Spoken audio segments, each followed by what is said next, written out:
Director చాలా మన బ్రెయిన్కి స్టెరాయిడ్ ఎక్కించినట్టు ఎక్కిస్తాడు మేడం చెప్పేటప్పుడు. అన్న ఇది ఇది బాగాలేదన్నా అన్న, ఇది తీసి అన్న అన్న అన్న ఈ లైన్లో సురేంద్ర అన్న లేనా ఇట్లా అడుగుతా ఉంటాడు ఆయన. ముసి ముసి నవ్వుల్లో ముత్యాలు ఒలుకంగా తొలిసారి నీ చూపు తను వారతాకంగా పొంగిందే నాలోన పచ్చి ప్రేమల గంగా రాంబాయి నీ మీద నాకు మనసాయనే ఏనాడు నిన్ను వీడిపోని నీడైతనే. ఈ పాట కంపోజ్ చేసి లొకేషన్కి వెళ్ళి ఫస్ట్ షూటింగ్ అనుకొని అన్ని ప్లాన్ చేసి తీరా టైంకి రేపు షూటింగ్ అంటున్నప్పుడు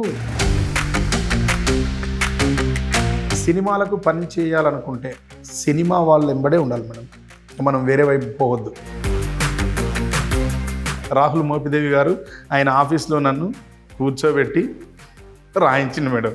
దాన్ని ఫైనల్లీ సినిమా నుంచి తీసేసింది మేడం. అంత కష్టపడి అంత వెంటబడి ఇంటికి వచ్చి కూర్చొని కారణం ఏది ఏమైనా గాని చంపుకున్నారు కన్న పిల్లలని, తమ పరువునిచ్చి ఒక ప్రాణమైన తేగలరా అడగవే అడగవే ప్రేమ. నేను యాక్చువల్ నాకు ఆ పాట రాస్తున్నప్పుడు నా మైండ్లో డైరెక్టర్ లేడు, నా మైండ్లో హీరో లేడు, అసలు నేను కూడా లేను, మీరే ఉన్నారు ఈ పాట ఆ లైన్ రాస్తున్నప్పుడు. నేను నెక్స్ట్ పారాగ్రాఫ్ నెక్స్ట్ చరణం ఉంటుంది చూడండి, అది మజా. మర్చిపోయినా మేడం, చెప్తా నేను. చూసి పాడండి పర్లేదు. చూసి పాడద్దు మేడం, అది నా స్టైల్ కాదు అసలు. మీరు దూరం నవ్వుతారు మేడం ఇలా. అరే పెండ్లి పిలగాడు అలిగిపోయినా మాకు ఎక్కింది దిగేదాకా ఎగురుతామంతే, చూడడానికి ఒక్కడు లేకున్నా మాకున్నదంతా చూపెట్టుతామంతే.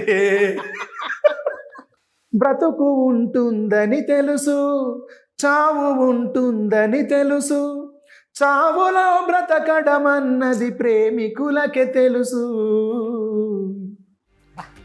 అందుకే ఈ కథ ఇంకా బతుకుంది.